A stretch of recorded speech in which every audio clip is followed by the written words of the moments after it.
Shabbat Shalom familia, que el Eterno les continúe bendiciendo. Sean todos bienvenidos a este nuevo tiempo de Shabbat, este nuevo tiempo de Parashá. Hoy el Eterno nos regala la oportunidad, como cada día de reposo, de congregarnos, de reunirnos, de compartir de una porción de la Torá, de la palabra del Señor, en esta serie de enseñanzas de Yeshua, un tesoro entre versos. Estaremos estudiando hoy la Parashá 42, la que lleva por título Matot, ¿sí? No es la de Inematot humana y no la confundan, no es lo mismo. Matot significa tribus, ¿no? Y está ubicada en el libro de Bemidbar, en el libro de Números, capítulo 31 al 32, 42, una parashá corta. Trae varios temas que los invito a que los revisen en la parashá que tenemos verso a verso en nuestro canal de YouTube. Está el tema de los votos, está el tema de cuando Israel venga lo que ocurrió en el tiempo de Balaam y Balac contra los madianitas. Recuerdan que Balaam le dice a Balac cómo hacer que el pueblo peque en el tan conocido y mencionado pecado de Baal Peor. Pues Israel se venga y ahí muere Balaam, ¿no? Recordemos que perece ahí. Y luego, en esa misma parashá, también se encuentra en el capítulo 32 la repartición de la tierra al lado oriental del Jordán, o sea, antes de pasar. Recuerdan que antes de pasar el Jordán ellos conquistan a Sejón, a Hezbón y a Madián y a Moab. Toda esa región la conquistan y hay dos tribus que, si recuerdan bien cuáles son, dicen: nos quedamos acá, no queremos pasar al otro lado, preferimos quedarnos en esta tierra porque aquí tenemos nuestro ganado, tenemos nuestra gente, no sé qué dice más. Moisés les dice: los dejo que se queden, pero tienen que entrar a sus guerreros y todo a conquistar la tierra junto con tus hermanos. ¿Cuáles eran esas dos tribus? ¿Recuerdan cuáles son las dos tribus que quedan al lado oriental? Rubén, Gad y media tribu de Manasés quedan al lado oriental del Jordán, ¿no? Ellos no cruzan. Ok, entonces ese tema también está en la parashá verso a verso de este capítulo 32. Pero el día de hoy, como pudieron ver en la portada, estaremos hablando acerca de los votos y los juramentos. Es la primera parte de la parashá, es el capítulo 31, del verso 1 al 20. Esos 20 versículos que hablan... Ay, perdón, no. Es del verso 1 al 16. Verso 1 al 16.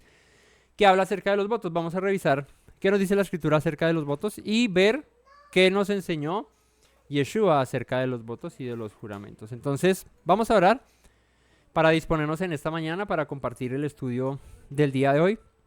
Así que los invito a que apartemos este tiempo para el Señor, que tengamos nuestras Biblias, que si tomamos apuntes o notas, pues tomemos las referencias. Voy a dar varias citas bíblicas, son interesantes, citas que nos ayudan a entender este tema de los votos y de los juramentos.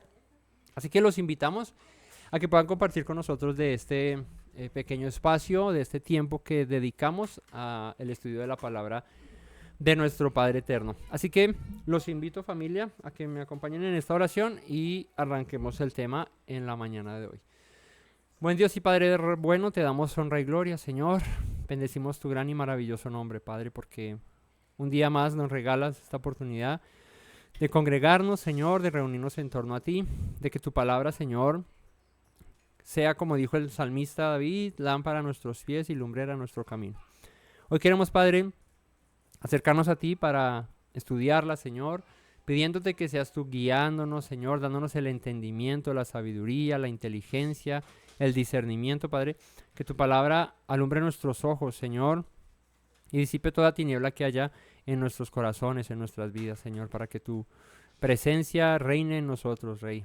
Hoy, Padre, nos acercamos confiadamente ante ti, sabiendo que tienes palabras de vida, palabras de bendición, palabras que alientan, Señor, que confortan, Padre eterno, que también muchas veces reprenden, que consuelan, Señor. Tu palabra, Señor, es verdad, Señor. Tu palabra es enviada en el tiempo propicio, en el tiempo adecuado para hablar a nuestros corazones, Señor. Por eso hoy disponemos nuestra vida para escuchar tu voz. Hoy dirígenos en todo, Padre, y que tu presencia nos acompañe. Te damos honra y gloria por los méritos de Yeshua, nuestro Mesías. Amén.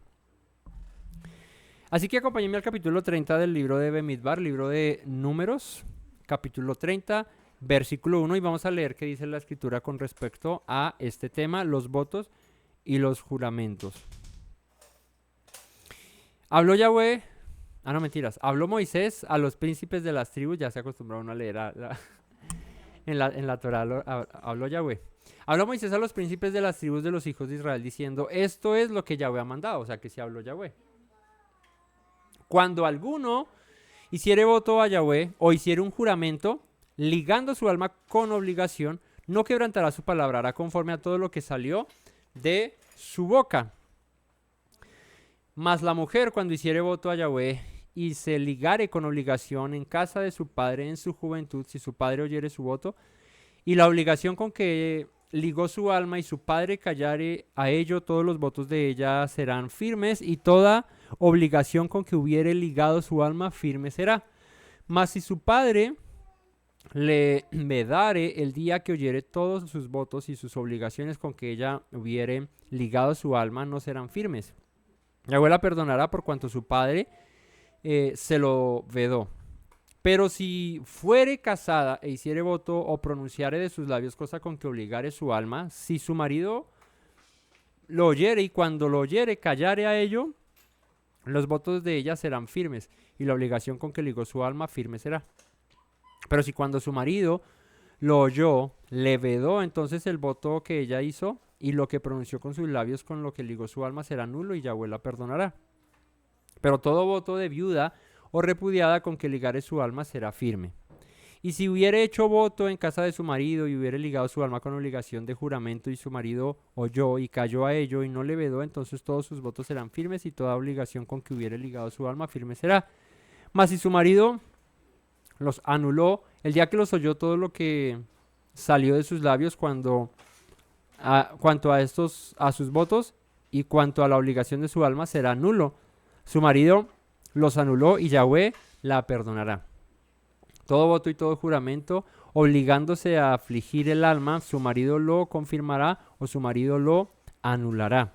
Pero si su marido callare a ello el día de día en día, entonces confirmó todos sus votos y todas las obligaciones que están sobre ella, los confirmó por cuanto cayó a ello el día que lo oyó. Mas si los anulare después de haberlos oído, entonces él llevará el pecado de ella. Estas son las ordenanzas que Yahweh mandó a Moisés entre el varón y la mujer y entre el padre y su hija durante su juventud en casa de su padre.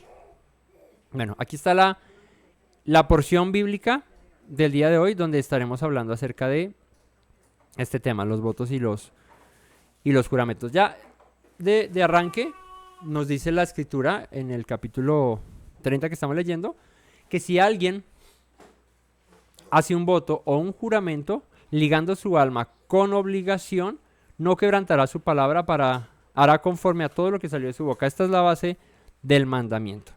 La base del mandamiento es cumplir cada voto o cada juramento con el que ligamos nuestra alma. Ese de ligar nuestra alma es porque nosotros damos nuestra palabra a algo que prometemos, ¿sí? A algo que decimos que vamos a hacer. Entonces está en juego nuestro hablar, nuestro proceder. Así que en esencia, el tema de los votos y de los juramentos es que cada cosa que digamos debemos cuidarla porque podemos nosotros ligarnos en un voto o en un juramento a algo que luego nos arrepintamos. Y vamos a ver versículos acerca de esto. ¿Y qué dice la Torá? ¿Qué dice la Escritura? Acerca de cuando te arrepientes de un voto, ¿no? Como primera medida, las dos palabras que aparecen acá. La palabra voto viene del hebreo nadar, como cuando nadas, pero tiene tilde en la segunda A. Nadar, ¿sí?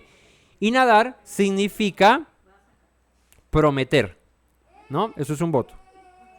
Y la siguiente es juramento, que es shevuá, ¿sí? Shevuá, con tilde en la última A o con el acento en la última A, Shevuá. Y esto significa algo más solemne, ¿sí? Algo más, eh, digamos que un nivel siguiente al voto, ¿no? Entonces, es que en nuestros, digamos que en nuestro léxico en español es como cuando uno le dice a alguien, te prometo tal cosa, y cuando tú le dices, te juro tal cosa, pues ya como que le mete más nivel, ¿cierto? Más nivel a la promesa. Pero ambos, en esencia, parten de lo mismo, ¿sí? ¿Cuál es la diferencia radical o la diferencia primordial entre un voto y un juramento? El voto es algo que yo prometo de mi corazón en este orden, en el orden de ideas que vamos a tratarlo, en el orden bíblico, a Dios, ¿sí? Eso quiere decir que también a nuestro prójimo, a nuestro hermano, entra, pero pongámoslo desde el punto de prometerle algo a Dios, viene a ser este voto. Pero cuando juro, ya le agrego a esto algo que el Señor nos demanda, y es hacerlo en nombre de Él. La misma Torah dice que cuando juremos, ¿cierto? Lo hagamos ¿por quién? Por el Señor. ¿Sí? Dice, jurarás en el nombre, solo por mi nombre jurarás. Dice, a Yahweh tu Dios temerás, a Él servirás y por su nombre jurarás. ¿No? Así que va un peldaño, si se quiere, más arriba el tema del juramento. Eso no quiere decir que el voto entonces yo haga como se me antoje, porque la Torah es muy clara y dice que tanto votos como juramentos no tardaremos en cumplirlos, en obedecerlos, ¿no? Ahora, vamos a ir viendo. Dice Deuteronomio o Devarim, para que lo busquen ahí. Dice Devarim 23, 1, 23, 21, perdón, al 23. Dice, cuando haces voto a Yahweh, tu Elohim, no tardes en pagarlo, porque ciertamente lo demandará Yahweh, tu Elohim, de ti, y sería pecado en ti. Mas cuando te abstengas de prometer, no habrá en ti pecado. Pero lo que hubiere salido de tus labios, lo guardarás y lo cumplirás conforme a lo que prometiste a Yahweh, tu Elohim, pagando la ofrenda voluntaria que prometiste con tu boca. Mira cómo parte este asunto, y es de voluntad. Los votos parten de una voluntad mía hacia Yahweh, en este orden de ideas, en el que digo, quiero darle a mi Dios tal cosa, tal otra. Partió de mí. ¿Está mal hacerlo? No, no está mal hacerlo. La Torah, de hecho, nos permite que lo hagamos. Sí nos advierte que tengamos cuidado cuando lo hagamos. ¿Por qué? Porque el que promete está ligado a esa promesa y debe cumplirla. Pero como dice el verso 22 del capítulo 23 que estamos leyendo de Devarim, dice, pero si te abstienes de prometer, pues ¿qué pecado hay en ti? Ninguno. Te abstienes de pecar. Entonces, la recomendación con respecto al voto, dice el Señor, si lo haces, cúmplelo. Pero es mejor que te abstengas de hacerlo, si sabes que en ti no está la posibilidad de cumplirlo, ¿no? Entonces, no hay pecado cuando no prometes, pero hay pecado cuando prometes y no cumples. ¿Listo? Así que los votos son, no los botox, ¿no? Eso es otra cosa que se inyectan en la cara, no, eso es otra cosa. Los votos son voluntarios, no impuestos, ¿cierto? Y con esto tenemos la posibilidad de decidir si lo hacemos o no. O sea, yo digo, quiero, Señor, prometerte esto, quiero darte esto. En el tema de cuando existía el tabernáculo, el templo, pues era, Señor, te voy a dar uno de las crías de mi vacada, ¿cierto? O de las ovejas que tengo en agradecimiento a tus bendiciones. Y ligaba con sus palabras su alma a esa promesa. ¿Y qué debía ir a hacer? Cumplirla. O sea, llevarle al Señor lo que le prometió.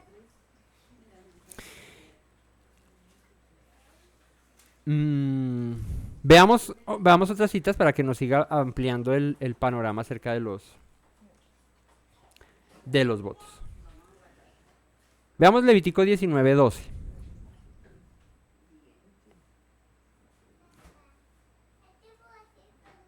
No, primero veamos Deuteronomio y ahorita vemos Levítico. Deuteronomio 23, esa fue la que acabamos de leer, ¿no? 21:23. Sí, correcto, ¿no? Entonces espérenme.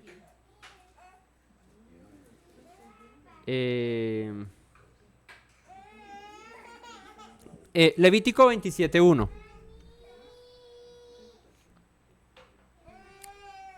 Levítico 27:1 en adelante dice: habló Yahweh a Moisés diciendo: habla a los hijos de Israel y diles: cuando alguno hiciere especial voto a Yahweh según la estimación de las palabras que se hayan de redimir, lo estimarás así. En cuanto al varón de 20 años hasta 60, lo estimarás en 50 ciclos de plata según el ciclo del santuario. Y si fuere mujer, la estimarás en 30 ciclos. Si fuere de 5 años hasta 20, el varón lo estimarás en 20 y la mujer en 10. Y si fuere de un mes hasta 5 años, entonces estimarás al varón en 5 ciclos de plata y a la mujer en 3 ciclos de plata. Más si fuere de 60 años o más el varón, lo estimarás en 15 ciclos y la mujer en 10 ciclos. Pero si fuere muy pobre para pagar tu estimación, entonces será llevado ante el sacerdote, quien fijará el precio.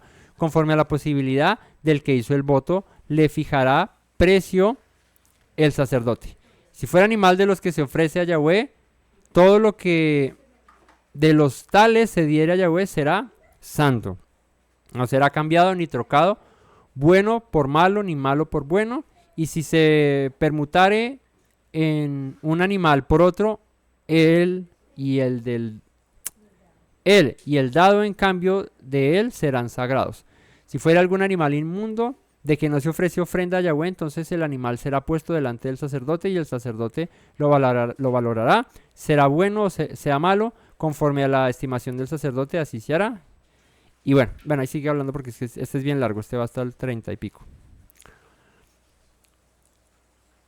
Aquí habla acerca de las cosas que se consagran al Señor. Y entre las cosas que uno podría consagrar al Señor, también eran los hijos o la vida misma de uno. ¿Sí? Pero digamos que con respecto a las personas se podía redimir o rescatar si se había prometido consagrar al Señor. ¿Cómo se rescataba, cómo se redimía? Con una estimación que el Señor dio acá, ¿sí? Y si ya no estaba dentro de estas cosas, pues decía el sacerdote estimar el precio que valga. Fíjate que, por ejemplo, con respecto a hombres, entre los 20 y los 60 es el pago más alto de una redención con respecto a un voto. Y es 50 ciclos de plata según el ciclo del santuario. Estos son los que más pagan. ¿Por qué la estimación de un varón entre los 20 y los 60 es más costosa que la de un hombre antes de los 20? ¿O un hombre o mujer antes de los 5 años? ¿O un hombre o una mujer después de los 60? ¿Por qué podría una persona consagrarse o ofrecerse en voto al Señor? ¿No? Una de ellas para el tema ¿qué? Del ejército, de la guerra, de salir a pelear con la nación, ¿no? Entonces, la escritura da la posibilidad de que haya un pago por ese voto que se dio, y es 50 ciclos de plata según el ciclo del santuario. Creo que esto va de acuerdo al ¿cómo se dice? Pues al momento en el que se estuviera dando la situación, ¿no? Lo pongo en estos términos, lo entiendo así. Creo que es como si hoy en día decimos, bueno, el, el valor serían 20.000 pesos de acuerdo a lo que vale eso en este momento, pero si más adelante los 20.000 ya no valen 20 sino es menos, pues entonces es de acuerdo a eso, ¿no? O sea, lo entiendo es como de acuerdo al momento y al periodo, porque pues no valdría lo mismo en esa época que en la época de los romanos, de pronto ya ahí valía más o era distinto, entonces es como de acuerdo a lo que se vaya estimando a la... Ese es el punto de, ese es el punto de referencia, exacto. Es importante que de pronto indiquen qué casos alguien se podría consagrar a Dios, porque es raro. O sea, uno lo lee y pasa por alto, pero el buen ejemplo es el de Samuel. Y es que cuando uno redimiría a una persona que se consagra a Dios y que sería consagrarse, o sea, yo por qué le ofrecería a Dios un hijo para decirle luego, uy, como que ya no. O sea, ¿por qué no? Ujú. ¿Y por qué le entregaría un hijo o de qué tipo? Y quizás el caso de Samuel es el más claro porque le serviría. Y ella le dice, yo te lo tengo para servir. Si el padre quisiese recoger al hijo porque ya lo necesita en la casa, no sé, pues tendría que pagar un precio conforme a eso. O sea, sí se podía retroceder al Rescatar, voto, pero no infringiéndolo, sino rescatándolo. pagando, bien. Gracias por la precisión. Voy a hacer aquí la aclaración con respecto a por qué el Señor aquí dice cosas consagradas a Dios, versículo, capítulo 17 de Levítico, y dice puedes rescatar al balón entre los 20 y entre los 30, pero es más barato si lo rescatas de los 0 a los 5, o si lo rescatas después de los 60, ¿no? ¿Cuál sería la razón por la que yo ofreciera o me ofreciera en voto al Señor? La más cercana que tenemos con respecto a un ejemplo es la consagración de Samuel, ¿no? La mamá de Samuel no podía tener hijos, ¿no? Y ella le promete al Señor y le dice, si tengo un hijo, te lo voy a entregar a ti para que te sirva, Es un caso para ver, ¿no? es un caso que nos sirve para ver todo lo que he hablado. Exacto. Entonces, si tú me das un hijo, tenía tanto anhelo la mamá de Samuel, que se llamaba Ana, tenía tanta deseo de tener un hijo que le dice al Señor, yo te prometo que si me das un hijo, yo lo consagro a ti, para que te sirva. El Señor le da un hijo, este es Samuel, y ella ¿qué debe hacer? Entregarlo para el servicio del Señor. De hecho, lo lleva muy pequeño ante el sacerdote Elí para que éste lo instruya. Y este servía a Elí y estaba en el tabernáculo y estaba ahí en ese momento, mientras que el chino, el pelado, mientras que Samuel iba creciendo, ¿no? A tal punto de que llegase a ser eh, mm, líder en Israel y bueno, y llegó a ser un líder importante el profeta Samuel. Sí, de hecho fue el primer juez que tiene Israel. Ahora, ¿qué sucede? Que hay la posibilidad de... ¿No fue el primer juez? ¿Quién fue el primer juez? Ah, no, este fue el último, ¿no? Sí, porque después de Samuel vienen los reyes, sí. Pero es que el último juez del modelo que había. Fue el primer último juez que hubo. Porque no hay dos últimos, solo hay uno. Mentira. Fue el primer último juez. Sí, gracias por la corrección. Eh, entonces, había la posibilidad de que se pudiera rescatar aquel que se ofrecía al Señor. Pero no era, bueno, ofrecía al Señor mi hijo y entonces digo, no, como decía Eduardo, lo necesito para que me ayude en la casa porque pues hoy soy solo y necesito producir esta tierra y no sé qué. Voy a decirle a Dios que ya no, que quiero rescatarlo, que me retraigo de eso que le dije. Y el Señor dice, ok, lo puedes hacer, pero paga. ¿Cuánto debes pagar? No lo que se te antoje, no como, bueno, Señor, le llevo a este que... No, es que ese ejemplo suena muy cruel. No, ahorita con los animales lo hago. Te llevo, Señor, no sé, te llevo esto y devuélveme a mi hijo. No, el Señor decía, si él tiene entre 20 y 50, lo puedes rescatar, pero cuesta más.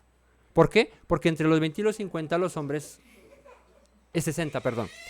El hombre está en su plena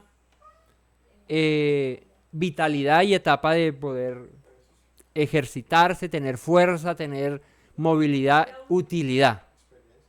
Exacto. Entonces,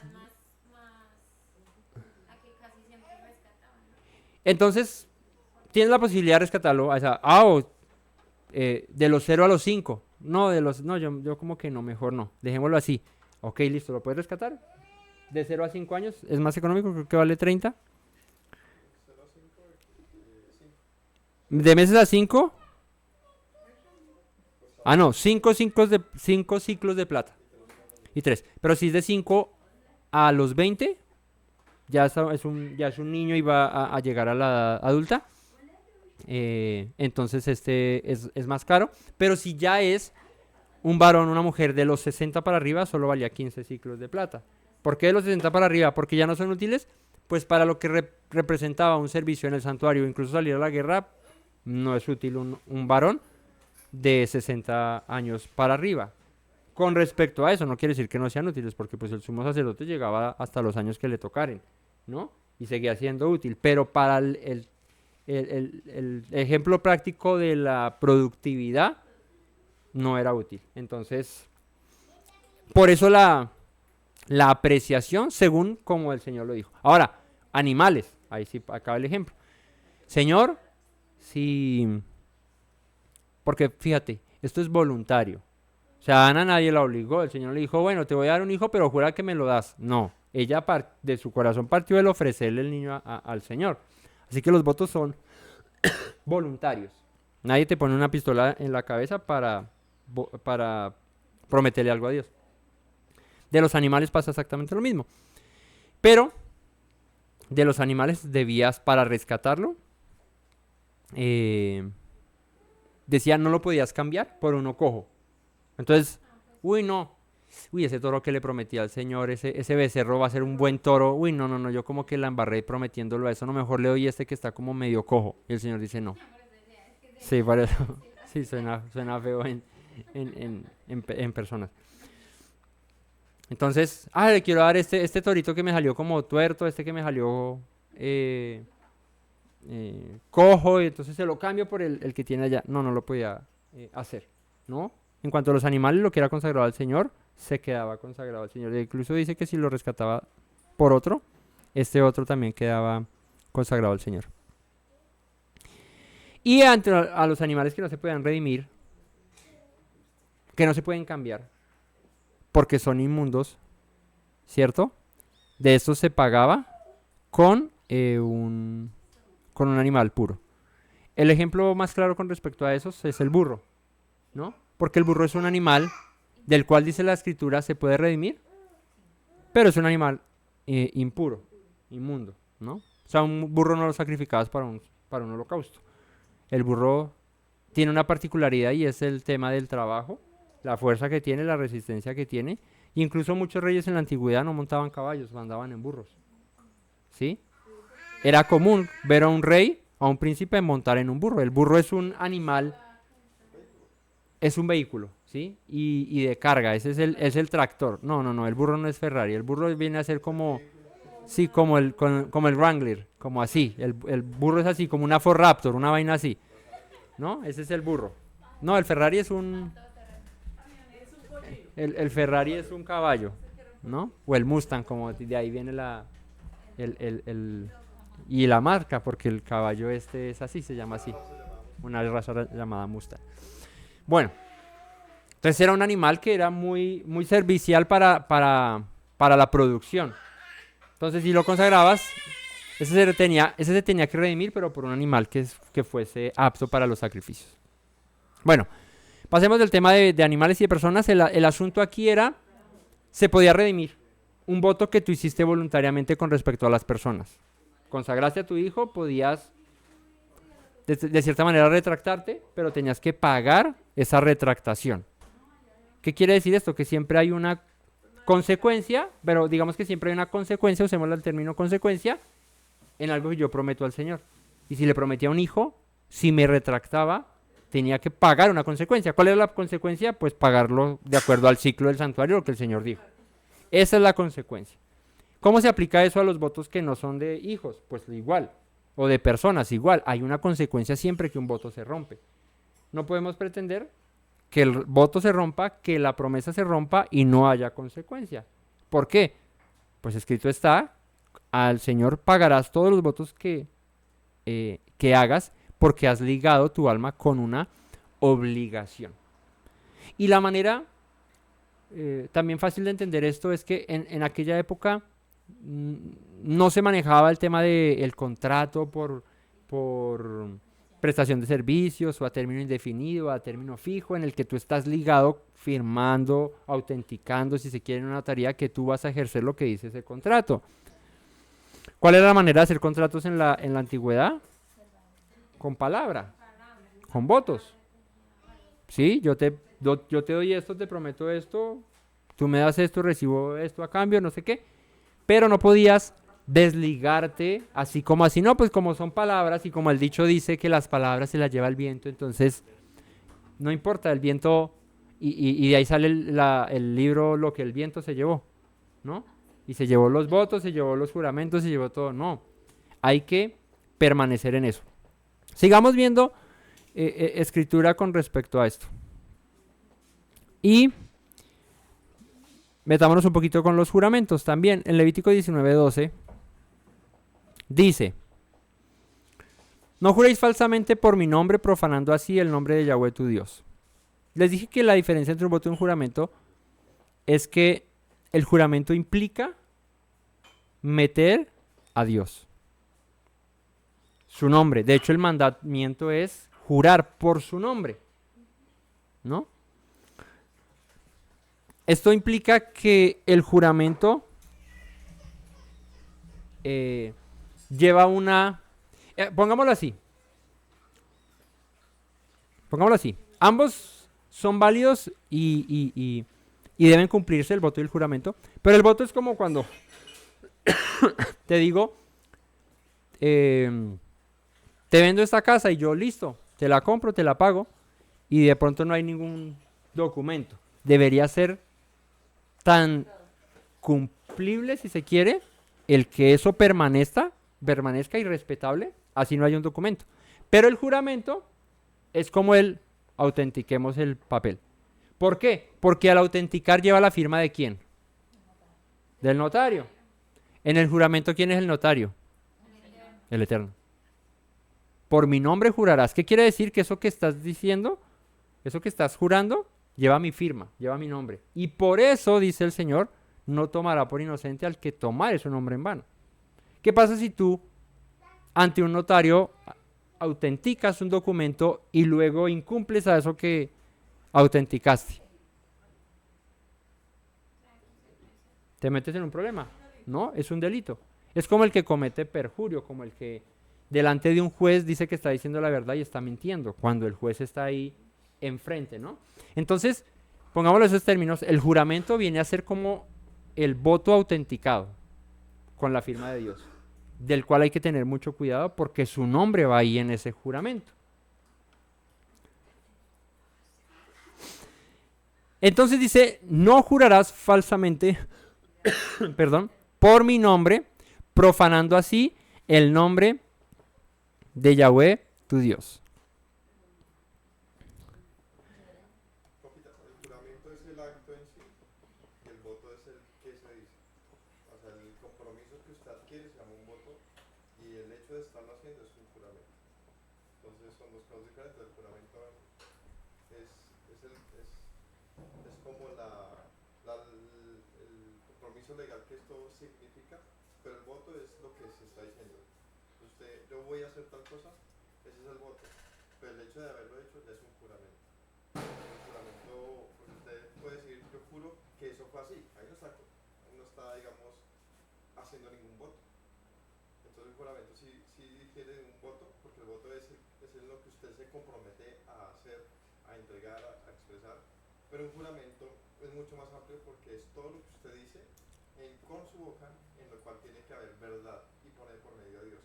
Entonces puede incluir un voto, ¿sí? Pero el voto ya es el compromiso de lo que va a entregar, es la responsabilidad que adquiere sobre una entrega voluntaria de algo a futuro. Ok. Entonces, entre voto y juramento, el fin de ambos es hacer valer la palabra de lo que estoy diciendo, ¿sí? Entre el voto y el juramento, el propósito es poder cumplirlo y haciendo respetar en ello la palabra mía, y más cuando se trata de alguien que es llamado hijo de Dios, pues el nombre del Señor que va, digamos que por delante en cada voto o juramento que realicemos. O sea, el nombre del Señor siempre va ahí por delante, ¿no? Porque al llamarnos hijos de Dios, al hacer parte de un pueblo escogido, ¿no? Esto implica que su nombre está en nosotros. Y al estar su nombre en nosotros, nuestra palabra está ligada a ese nombre, al que de alguna manera representamos, ¿no? Entonces, nuestra palabra debe estar confirmada, o está confirmada más bien, con el nombre de Dios. Esto implica que cada cosa que digamos, cada cosa que prometamos, cada cosa que voluntariamente en la que nos comprometamos, debemos mantenernos en ella. Y veamos, ya vimos Deuteronomio 23, 21, ¿cierto? Entonces, esa ya la vimos. Vamos a ver ejemplos en la escritura acerca de este tema. Y uno muy conocido, aparte del que ya les mencioné de Samuel, es el de un juez, ¿no? ¿Recuerdan algún juramento o voto que haya hecho un juez que sea bien conocido en la escritura?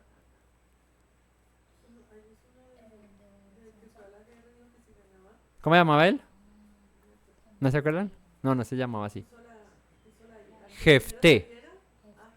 Jefté, ¿cierto? Vamos a Jueces, al libro de Shoftim, al libro de Jueces, capítulo 11.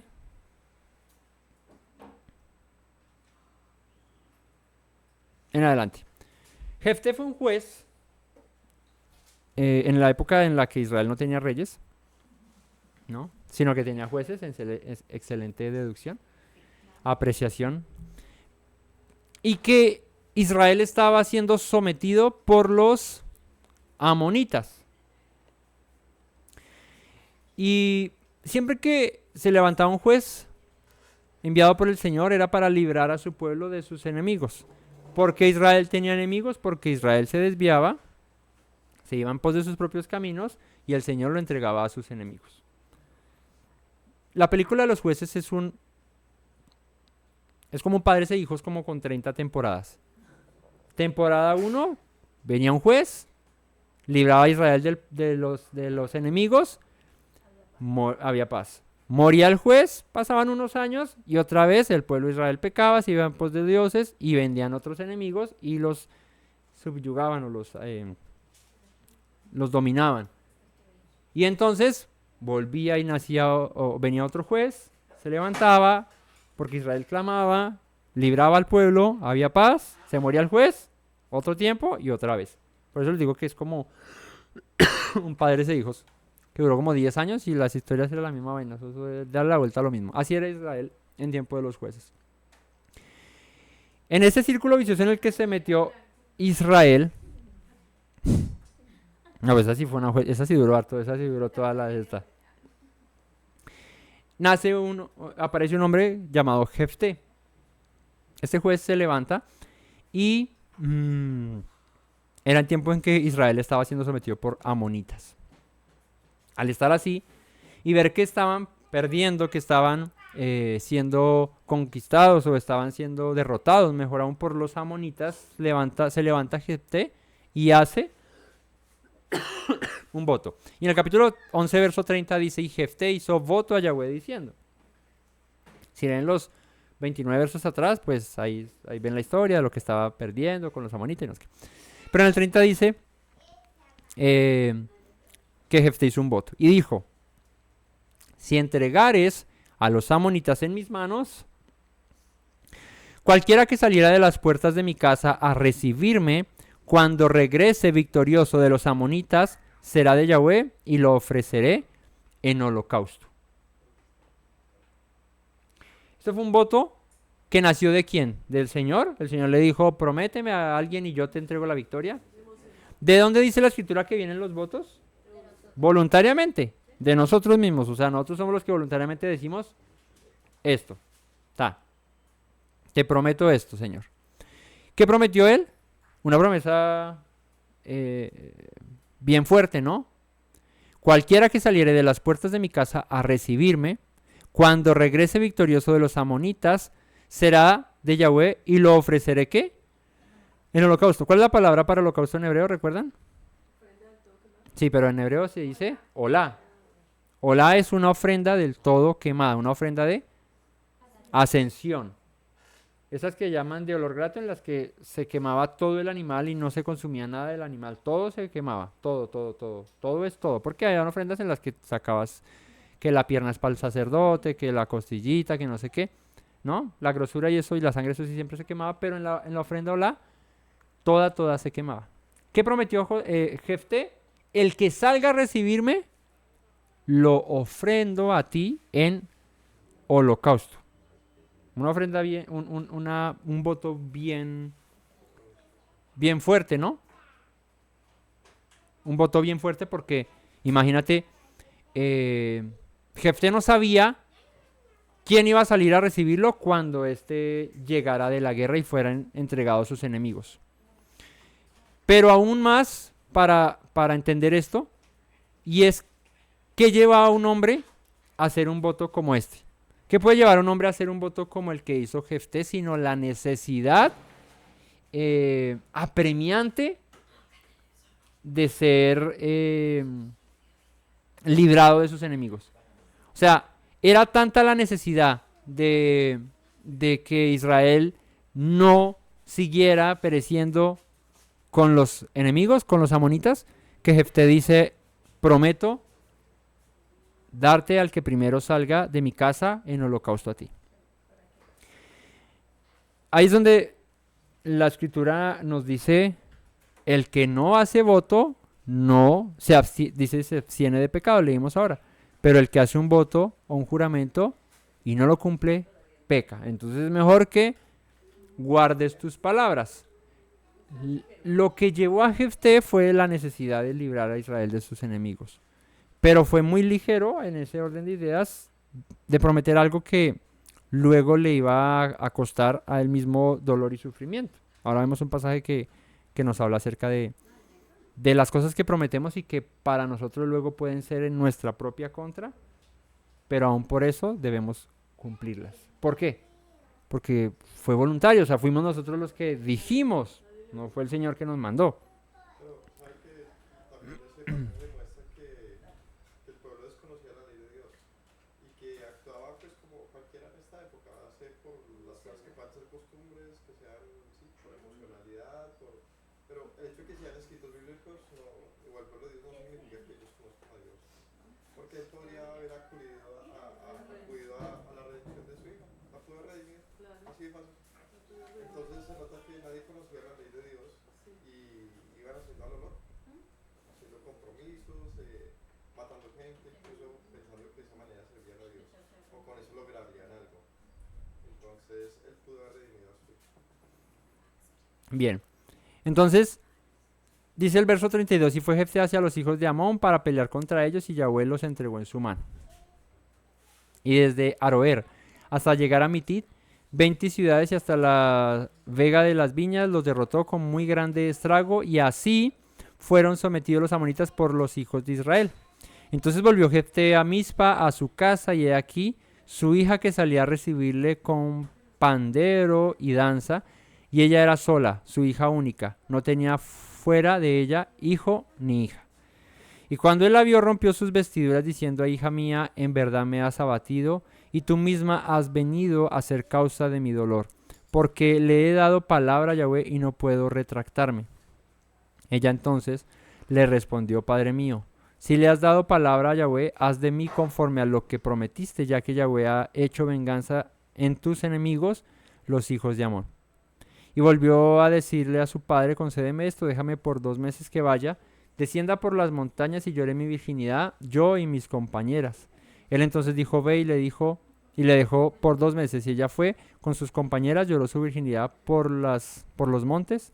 Pasados los 2 meses volvió a su padre, quien hizo de ella conforme al voto que había hecho, y ella nunca conoció a varón. Y se hizo costumbre en Israel que de año en año fueran las doncellas de Israel a endechar a la hija de Jefté Galadadita 4 días en el año. Entonces, ¿qué fue lo que sucedió? Que el Señor le entregó a los amonitas en la guerra. Jefté gana, derrota a los enemigos de Israel. Y cuando él llega, victorioso, feliz, se encuentra con una sorpresa desagradable para él. Y es que la única hija que tenía sale a recibirlo. Y cuando esta sale a recibirlo, él en vez de alegrarse, pues dice que rompe sus vestiduras y se entristece mucho porque no tenía más hijos. Y le dice, hija, me acabas de entristecer la victoria que conseguí porque le prometí algo al Señor y no puedo retractarme. No puedo echarme para atrás de esto que le prometí al Señor. Y ahí entra un punto interesante, no es tema de la enseñanza, lo hemos tocado en otras enseñanzas, y es el tema de una ofrenda o de un sacrificio humano. Algo que Dios no pide, ¿cierto? Como el sacrificio de las vacas, de los becerros, de los toros, ¿cierto? Pero que es posible hacerlo solo de una manera. ¿Cuál es la manera en que un sacrificio humano sea agradable delante de Dios? Si este es voluntario. Porque alguna vez enseñaba con respecto a esos sacrificios, y es porque el sacrificio de Yeshua, siendo humano, es agradable ante Dios y funciona como un sacrificio de redención para nosotros, ¿no?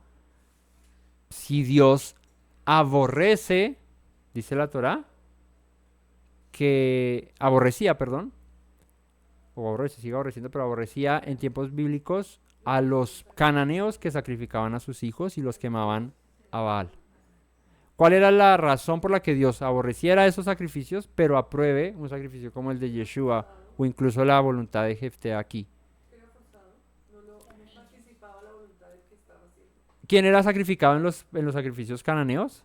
Niños, bebés, ¿no? O sea, nacía un bebé y decían, quemémoselo a Moloc, ¿no?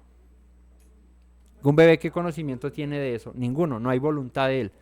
Pero, fíjate, hay algo clave en esto para que ese voto que hace Jefté, si bien era su hija y vivía en su casa, digamos que él tenía autoridad sobre ella, pero para que esa ofrenda se pudiera ejercer, hubo algo y fue partir de la voluntad de la hija. La hija dice, haz como tú dijiste al Señor porque Él entregó tus enemigos en tus manos. O sea, voluntariamente la hija dijo, pues hazlo papá, así sea, ¿no? No es tema porque no me voy a poner ahí a ahondar en eso, en alguna enseñanza lo he tocado, hablando acerca del sacrificio de Yeshua, como el sacrificio de Abraham con Isaac, igual, voluntario, ¿no? Un muchacho ya grande, Isaac no era un bebé, Isaac ya era mucho mayor, era un hombre ya grande, entonces no como lo pintan en los dibujitos, pero bueno, no es el tema. El asunto aquí es que está la aprobación de ella y él tiene que hacer con ella lo que prometió.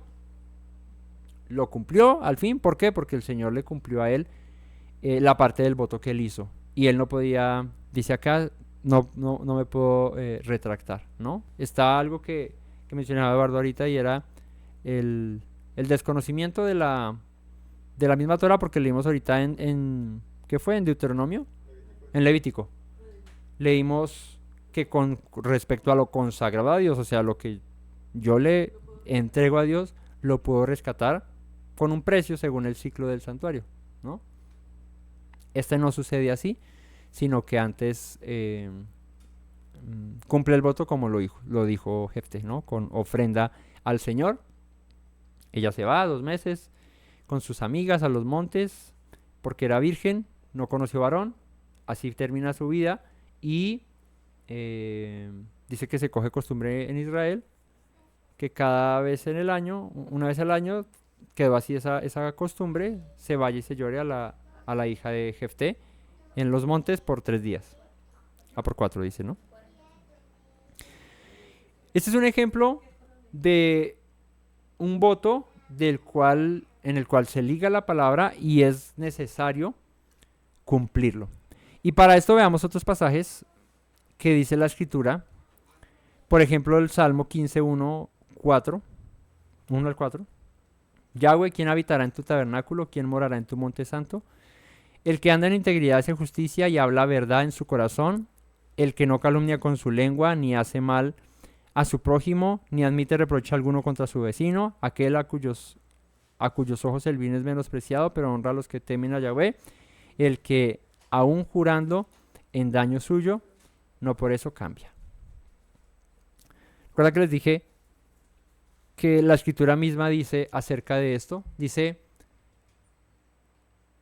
que el Eterno tiene en buena estima y dice, y habitará en su tabernáculo, en su presencia, en su morada, el que anda en integridad, el que hace justicia, el que habla verdad en su corazón, el que no calumnia, el que no hace mal a su prójimo, el que no admite reproche o calumnia contra su vecino. Y dice, el que aún jurando en daño suyo, no por eso cambia. Cuando llega Jefté, en el ejemplo que les estaba dando, cuando llega Jefté a su casa, el juramento que hizo le afectó a él mismo y fue en daño suyo, porque el que salió no fue un siervo.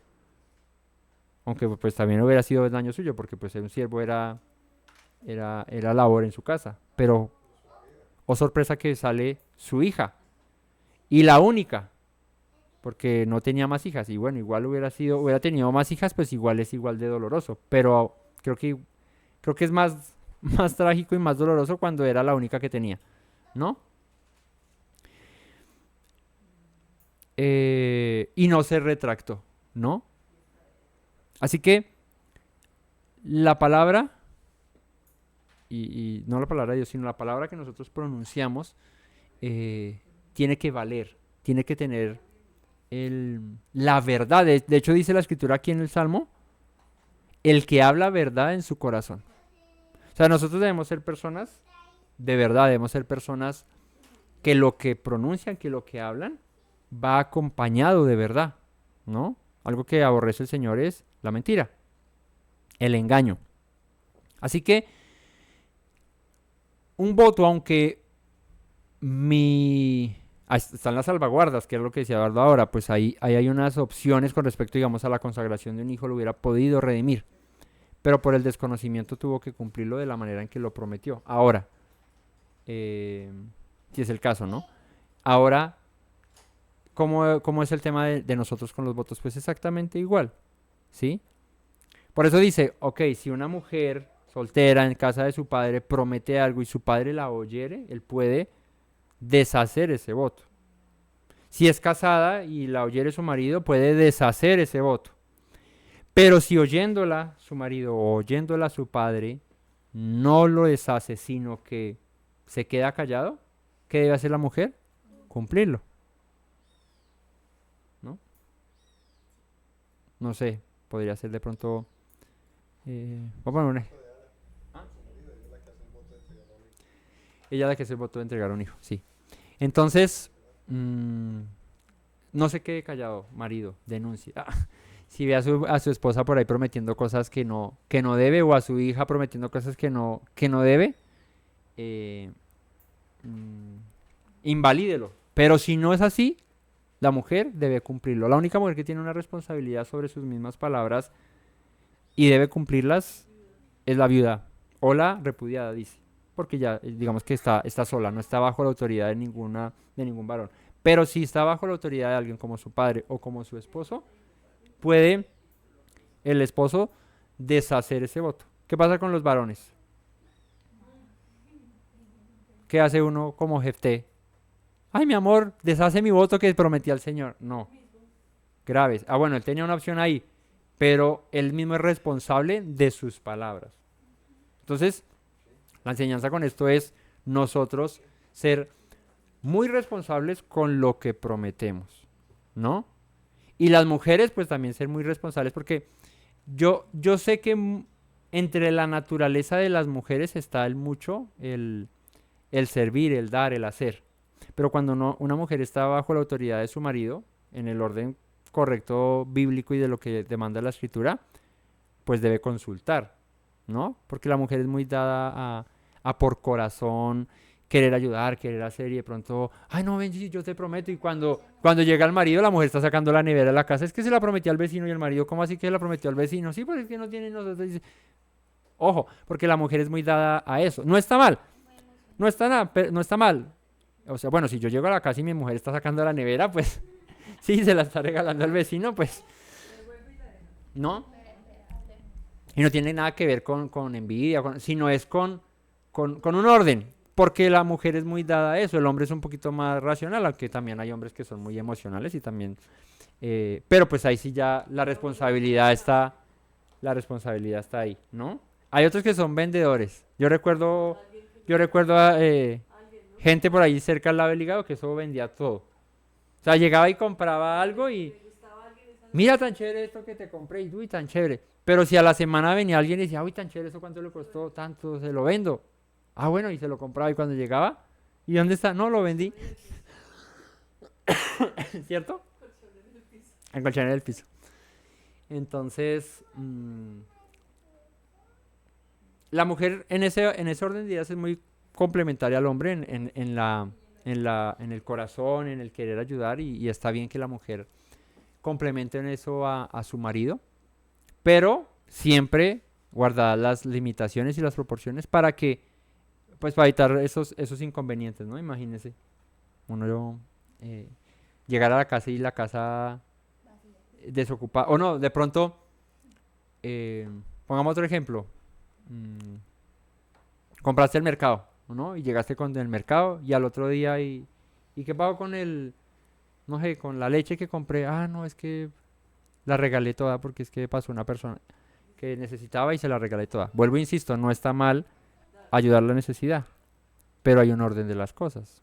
O sea, no cojas el mercado de la casa y entonces lo fereas por ayudar y claro, quedas como una persona muy amplia, pero va a tener un problema con tu marido en la casa bien amplio, porque el marido va a decir, ¿y cómo así usted? ¿Qué le pasó? ¿No? Entonces en eso está el consultar, el hablarlo y seguramente si es un hombre eh, sensato, una persona dada también a la gente, pues seguramente va a decir, sí, claro, sáquele ahí una leche, échele unas 2 libras de arroz, échele unos frijolitos, eso no sé qué, y mándeselo y déselo. No pasa nada, ¿vale?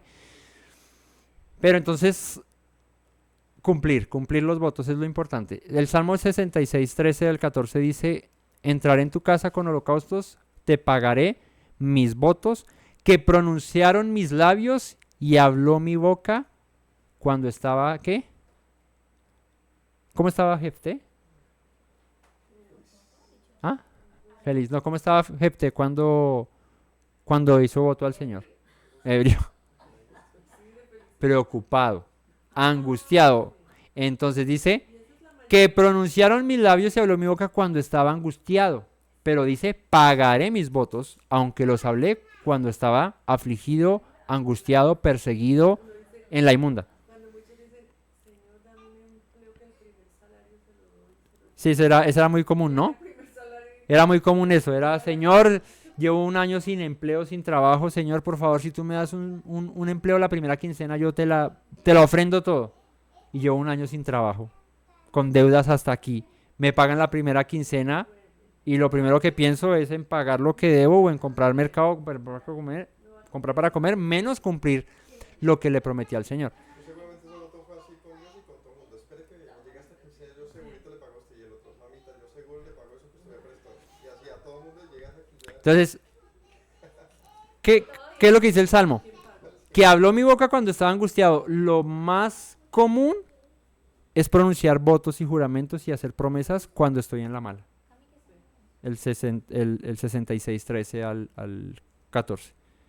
Uno no, por lo general, no hace votos y compra. Bueno, a menos de que esté muy bien y económicamente, tranquilo, de pronto diga, bueno, te prometo que te voy a dar esto, alguna cosa, de pronto más. Pero lo más común es cuando estoy en la mala para que me saque de la angustia, ¿no? Para que me saque de mis perseguidores, para que me libre de los que de la enfermedad. Señor, estoy llevado, estoy aquí en esta cama postrado, Señor, pero yo te prometo que si tú me levantas de esta cama, yo te serviré todos los días de mi vida y y en la casa del Señor moraré por largos días, ¿no?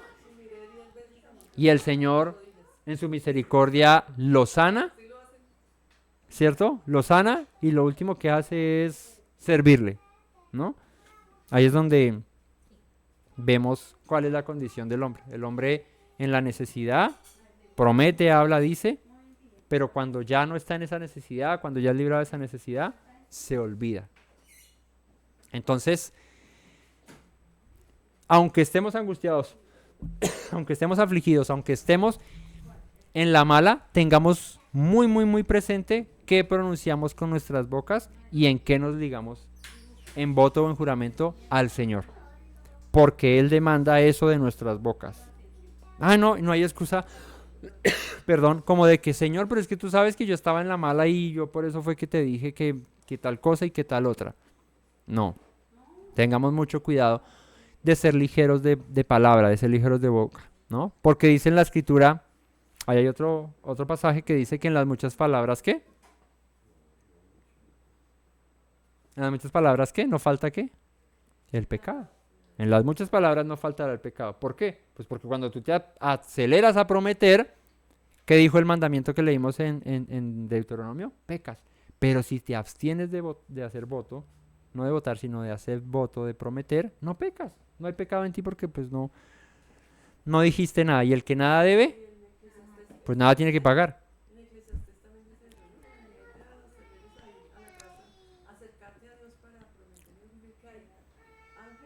Hay testigos que están viendo.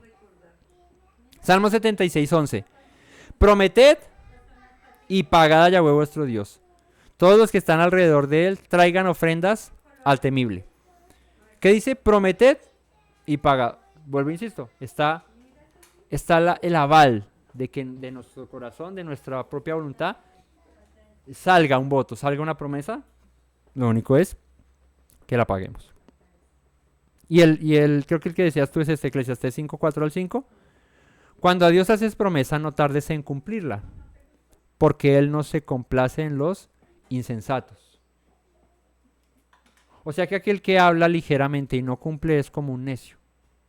¿Han visto cómo hablan los necios y los insensatos? ¿Qué habla un necio y un insensato? Habla sandeces, habla necedades. Y en las necedades no hay verdad. Cumple lo que prometes. Mejor es que no prometas y no que prometas y no cumpla. Eso sí es bíblico, ¿no? No dejes que tu boca te haga pecar, ni digas delante del ángel que fue ignorancia. ¿Por qué harás que Elohim se enoje a causa de tu voz y que destruya la obra de tus manos? Donde abundan los sueños, también abundan las vanidades y las muchas palabras, mas tú teme a Dios. Aquí el contexto es ese. ¿Cuál sería donde abundan los sueños? También abundan las vanidades. ¿Ustedes se han puesto a pensar en ganarse el baloto? Bueno, ¿se han puesto a pensar en ganarse el baloto? ¿Qué más piensa uno si se ganara el baloto? ¿En qué piensa? ¿En qué hacer? Y no, yo si me lo gano, yo le doy a este tanto, le doy a este tanto, yo me compro esto, yo sé que es esta. Dice, donde abundan los sueños también abundan las vanidades y las muchas palabras, más tú teme al Señor. ¿Qué es lo que pasa? Que si te lo llegas a ganar, lo más probable es que empieces a quedar mal en lo que prometes. Por eso, abstente, ¿no? Abstente de con tu boca pecar. ¿Vale? Todos estos pasajes que vimos, hay muchos más que nos hablan de los votos y los juramentos. Pero todos estos pasajes llegan a un mismo punto y es el cumplirlos. Los hagas soñando y alegre o los hagas angustiado, afligido, ¿cierto? Enfermo, no importa, hazlos, cúmplelos. Y ahora la contraparte acerca de esto, ¿qué dijo Yeshua con respecto a los votos y los juramentos? ¿Qué nos dice el Brit Hadashah? Vamos al libro de Mateo, al Evangelio de Mateo, en el capítulo 5, versículo 33 en adelante. Mateo 5, 33.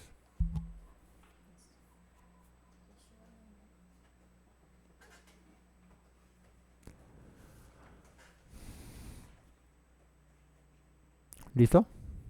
Además habéis oído que fue dicho a los antiguos, no perjurarás. ¿Qué es perjurar? Mentir. Sino cumplirás al Señor tus juramentos. Esto lo leímos ahorita en Números 32, en Deuteronomio 23, 21. Lo que estamos leyendo, ¿no? Pero yo os digo, no juréis en ninguna manera, ni por el cielo, porque es el trono de Dios, ni por la tierra, porque es el estrado de sus pies, ni por Jerusalén, porque es la ciudad del gran rey. Ni por tu cabeza jurarás, porque no puedes hacer blanco o negro un solo cabello. Pero sea vuestro hablar sí, sí, colo, no, ya. No, no. Porque lo que es de más de esto, de mal procede. ¿Qué es lo que nos enseña Yeshua? Yeshua no está yendo en contra de la Torah. Yeshua no está diciendo no jures por el Eterno. Pero que se había vuelto costumbre en la época de Yeshua.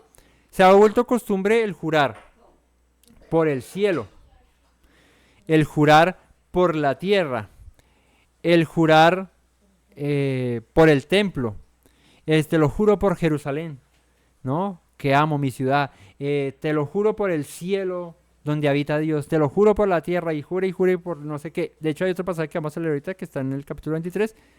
Te lo juro por el oro del templo. Te lo juro por la ofrenda que llevo. Te lo juro. Y bueno, se volvió una juradera el andar pronunciando palabras para en ello encontrar credibilidad ante los demás, que se ponía cualquier cosa de la cual dice el Señor, tú no tienes dominio ni control sobre ella como para que te sirva de respaldo en un juramento, una promesa que hagas. Más bien Yeshua dice, habla bien. ¿Cómo dice el salmista? El que habla verdad en su corazón. ¿Quién subirá al monte del Señor y quién se sentará en su santo templo, en su tabernáculo? El que habla el limpio de manos y puro de corazón, el que no ha elevado su alma a cosas vanas ni jurado con engaño, el que habla verdad en su corazón, el que aún jurando en daño suyo no por eso cambia.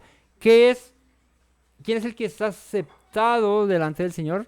¿Quién es el que es aceptable delante de la presencia del Señor? El que vive en verdad, el que permanece en verdad, el que demuestra no solo con sus palabras sino con su proceder que es una persona o un hombre o una mujer de verdad. Y la mejor manera en la que Yeshua nos puede enseñar para evitarnos un dolor de cabeza con las reprensiones y los castigos que puedan venir por causa de nuestra ligereza de boca es hablar con verdad. Y es que tú sí sea sí y que tú no sea no. Algo que se ha depreciado, devaluado y todo eso por causa de nuestra manera de proceder. Y es que nos volvemos, sí yo hago esto, sí yo hago aquello. Y llega el momento de cumplir eso que dijiste y no lo hacemos. Entonces nuestro sí no se vuelve un sí de verdad o nuestro no se vuelve un no de verdad, porque el no significa mentira, el no es pues también de verdad. Si puedes hacerlo, di sí. Si no puedes hacerlo, pues sé una persona de verdad y di no lo puedo hacer, ¿cierto? O no me comprometo por eso, con eso, ¿no? El ejemplo que siempre hemos dado y que aplica para esto y es prever que pueda suceder algo y por esto no cumplir yo algo que dije, ¿no? Y es esas promesas tan comunes que siempre decimos y es sí, mañana voy, mañana hago esto, la próxima semana yo hago esto. De lo que dice la escritura, no seamos como los que dicen mañana iremos, traficaremos y venderemos y volveremos si tú no sabes si mañana tendrás vida. Partiendo por ahí. Es la misma premisa de no jures por el cielo porque no te pertenece, ni la tierra porque es el estrado de los pies del Señor, ni por un propio cabello de tu cabeza porque no lo puedes hacer ni blanco ni negro. Bueno, a menos de que vayas a la peluquería y te lo decoloren y te tinturen. Pero tú por tu propia fuerza no lo puedes hacer. De la misma manera, ese es el asunto de, de los votos, ¿no? Y es, habla con verdad y no digas mañana voy a hacer esto, mañana voy a hacer aquello. Más bien di, ¿no? Como está la salvedad ese, si Dios no la presta. ¿No has visto los abuelitos que dicen, nos vemos mañana, si Dios me la presta, o si Dios me lo permite, o si Dios me da vida? Es más sensato y más sabio. ¿Por qué? Porque no sabes mañana si tendrás vida. Entonces no prometas algo que no vas a poder cumplir. Es la esencia de eso. Y es el si Dios me lo permite, ¿cierto? Si se dan las posibilidades, lo hago, ¿no? Si esto, si aquello, deja una salvedad, ¿no? Pero mantén tus palabras en verdad. Yeshua dice en Mateo 23, 16 al 22. Hay de vosotros guías ciegos. Este es el pasaje que conocemos todos del, fariseos hipócritas, que tal cosa, que tal otra, no sé cuál. En el verso 16 dice, hay de vosotros guías de ciegos, le está hablando a los fariseos, ¿no? Que decís, si alguno jura por el templo no es nada, pero si alguno jura por el oro del templo es deudor. Y fíjate hasta dónde había llegado el tema del proceder en las palabras. Y es que ya no por el templo, sino por el oro que está en el templo, que para ellos seguramente era más valioso. Vamos a ver qué dice Yeshua. Insensatos y ciegos, porque ¿cuál es mayor? ¿El oro o el templo que santifica el oro que está ahí dentro? ¿No? Les dice Yeshua. También decís, si alguno jura por el altar no es nada, pero si alguno jura por la ofrenda que está sobre el altar, es deudor. ¿Qué demuestra esto? Que la condición de aquellos líderes de la época era más encaminada a ¿qué?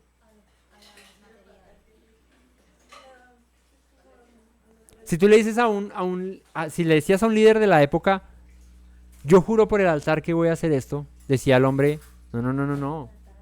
Júrelo por el oro y traiga algo que sustente ese juramento, ¿no? Porque aquí lo importante es que entre la cash, que entre el dinero. El pensar de la época, el proceder aquí ya se había desvirtuado a tal punto que lo que tenía valor era el sacrificio, la ofrenda o el dinero o las cosas materiales más que lo que implicaba el asunto, ¿no? Más que el trasfondo, como el templo o como el mismo altar del sacrificio. Entonces por eso dice ciegos, ¿qué es mayor? ¿La ofrenda o el altar que hace valer esa ofrenda o que la santifica? Pues el que jura por el altar, jura por él y por todo lo que está sobre él. Y el que jura por el templo, jura por él y por lo que lo habita. Y el que jura por el cielo, jura por el trono de Dios. Y el que jura por aquel que está sentado en él. Y hasta el 22. Entonces, dice, no sean necios porque el templo, el altar, el cielo, la tierra, le pertenecen a Dios. Cuando juras por eso, estás jurando sobre algo que no es tuyo, sino que es de Dios. Y al ser de Dios, pues debe ser consecuente con esas palabras y hacerlas valer, ¿no? Efesios 4:25. Por lo cual, desechando la mentira, hablad verdad cada uno con su prójimo, porque somos miembros los unos de los otros. La enseñanza del apóstol Pablo a los Efesios es: aleja de ti la mentira. Aleja de ti los labios que pronuncian mentira, que hablan mentira. Habla tú en verdad. Colosenses 3:9. No mintáis los unos a los otros, habiéndoos despojado del viejo hombre con sus hechos. ¿Cuál es una característica del viejo hombre? De la carne. La mentira, la maledicencia, la lascivia, la fornicación, el adulterio. Todo lo que dice el apóstol Pablo son obras de la carne. Pero el que vive en el Espíritu y ha dejado su viejo hombre, habla en verdad, ¿no? Anda en justicia, en rectitud. Es una característica principal que determina que verdaderamente has tenido un nuevo nacimiento. Y es que el cambio de vida debe ser radical, debe ser totalmente lo opuesto a lo que eras antes, ¿no? El que no roba, el que robaba no robe más, el que mentía no mienta más. Es una evidencia notoria y contundente de que tu vida ha sido transformada genuinamente por el Señor, y es que procedes de acuerdo al Espíritu que ahora mora en ti. Proceder en la carne o en el viejo hombre lo único que demuestra es que tu fe no ha transformado tu vida, que lo único que has hecho es, como decían antes, calentar silla o ha sido vano lo que has creído. La manera de mostrar más clara de que lo que hemos creído es verdadero es comportarnos de acuerdo a eso que hemos creído. El apóstol Pedro en 1 de Pedro 3:10 dice: porque el que quiere amar la vida y ver buenos días, muy buenos días, no, ese no. El que quiera amar la vida y ver buenos días o días buenos, refrene su lengua del mal y sus labios no hablen engaño. ¿Qué puedes hacer para alargar tus días y que tus días sean buenos? Refrena tu lengua de hablar el mal y tus labios no pronuncien engaño. No seas mentiroso, vive bien, pronuncia verdad, bondad. Ajá. Exacto. Practica lashon hara. Perdón, no practiques lashon hara. Es que la conclusión de todo esto es practica lashon hara. No. No practiques lashon hara, que eso traduce la lengua maligna o la lengua mala, sino lashon hatov, la lengua buena, no la viperina, sino la buena, ¿no? La lengua pirulina. Habla verdad con tu boca. Hebreos 10:23. Mantengamos firmes sin fluctuar la profesión de nuestra esperanza, porque fiel es el que prometió. Hay una característica que tiene nuestro Dios, hay un atributo y hay una esencia que hace parte del Dios al que servimos. Y que debemos nosotros como hijos suyos reflejar, como cuando te paras delante de un espejo y lo que ves es a ti mismo que está ahí enfrente. Tú debes reflejar, yo debo reflejar al Dios que sirvo, y debe ser tan claro como cuando te paras delante de un espejo, ¿no? ¿Qué es lo más feo de tener un espejo en la casa? Que esté sucio, ¿no? ¿Que aparece cuando no se asoma? El que aparece cuando no se asoma. Pero, ¿qué pasa si una mamá o una esposa ve un espejo feo en la casa, un espejo sucio en la casa? Pero les tiembla el ojo si ven un espejo sucio, ¿no? Ver un espejo sucio es, pues, ¿para qué si el espejo debe estar limpio para que cuando yo me vea pueda ver todo? Hasta los imperfectos me los pueda ver, ¿no? Porque ¿qué propósito tenía un espejo si cuando me veo en él no veo lo que realmente soy, sino veo otra cosa? Pues no tiene propósito, no tiene sentido. Ok. En ese orden de ideas, el reflejo nuestro, lo que nosotros como espejos de Dios debemos reflejar es la naturaleza de Dios. ¿Sí me explico? Nosotros somos llamados a ser luz, porque Él es luz. Nosotros hemos sido llamados a hablar verdad, porque Él es la verdad.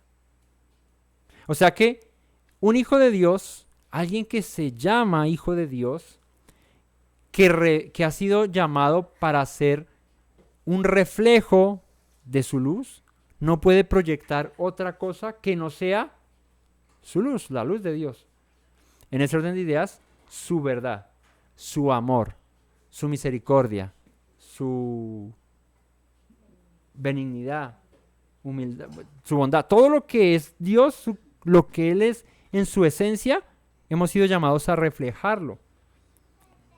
Entonces, ponte a pensar, cuando no reflejamos de esa manera al Dios que servimos, es como cuando tienes en la casa un espejo ¿No les ha pasado que de pronto se miran al espejo y el espejo tiene una mancha, pero uno no se percata de que es una mancha, sino que piensa que la mancha está en la cara de uno? ¿No les ha pasado? ¿No? ¿No? Por eso les digo. Pero si tú ves en un espejo una manchita y de pronto, o como en el televisor, cuando tú estás viendo ahí, dice, uy, ese señor sí tiene la cara manchada. Y cuando apaga el televisor, la mancha sigue ahí. No era el señor con la cara manchada, sino era el televisor que estaba sucio. Ah, en el computador, sí. Hay veces que uno ve algo como que mueve la pantalla o hace scroll hacia abajo y eso sigue apareciendo y uno, ¿no? O pensaba uno que estaba ahí. Bueno, es lo mismo. Al punto que voy es que el reflejo que muestres tú debe ser tan transparente y tan igual a lo que de Dios emana, porque nosotros somos su reflejo, ¿no? De hecho hay canciones. Quiero ser reflejo de tu amor. ¿Qué significa ser reflejo de tu amor? De nosotros no procede nada bueno, de Él proceden todas las cosas buenas. Ser reflejo de su amor es que su amor vive en nosotros y por ende lo reflejamos como espejo, ¿no? Así que si somos reflejo de su luz, pues Dios es luz, nosotros debemos reflejar luz.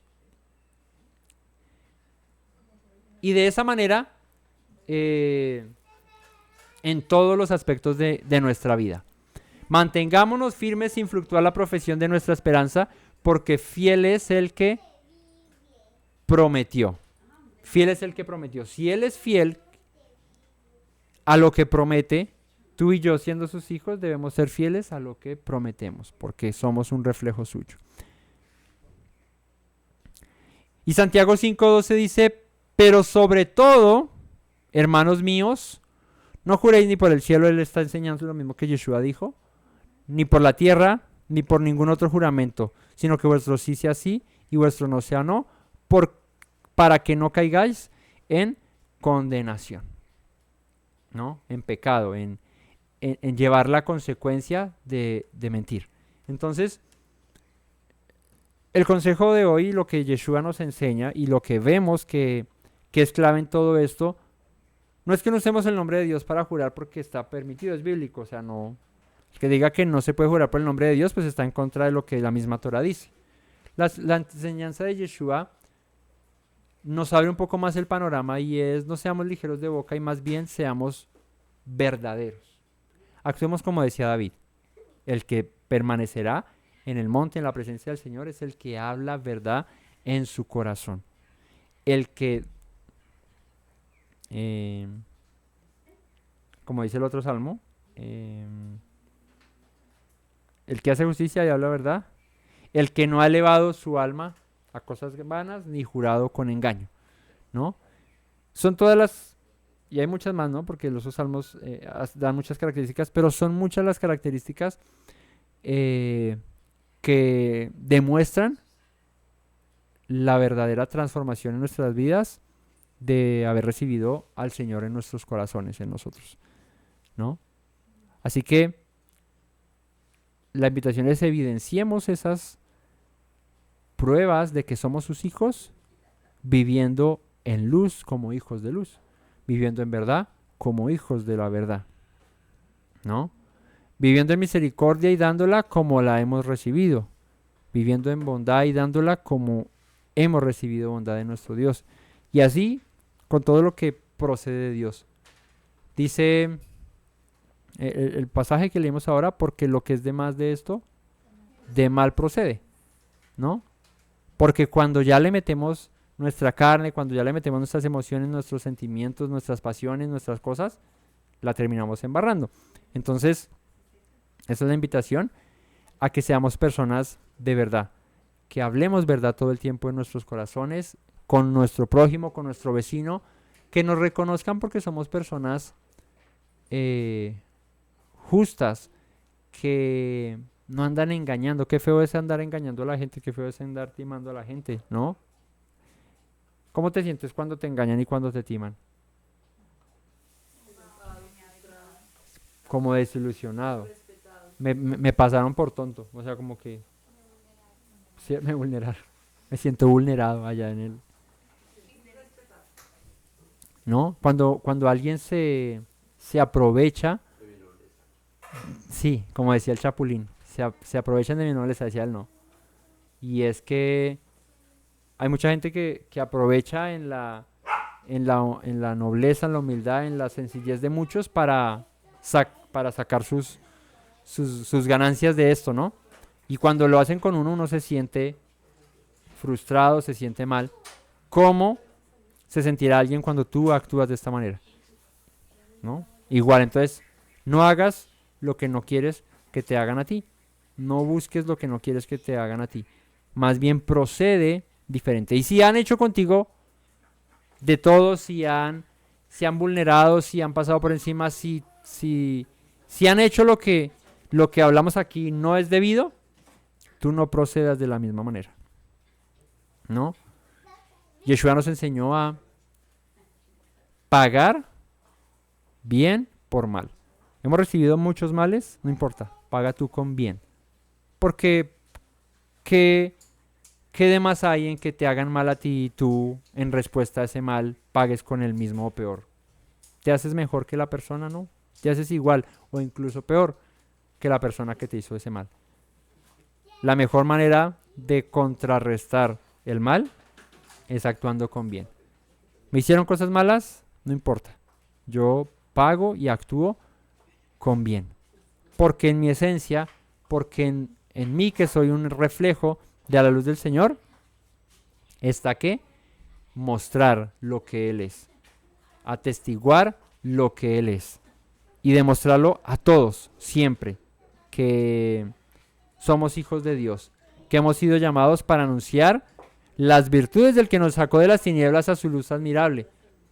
O sea, si hemos sido sacados de las tinieblas a la luz, no podemos permanecer en las tinieblas pretendiendo mostrar luz, ¿no? Por el contrario, debemos ser muestra evidente de la luz que hemos recibido. Así que anunciemos su palabra, anunciemos su verdad.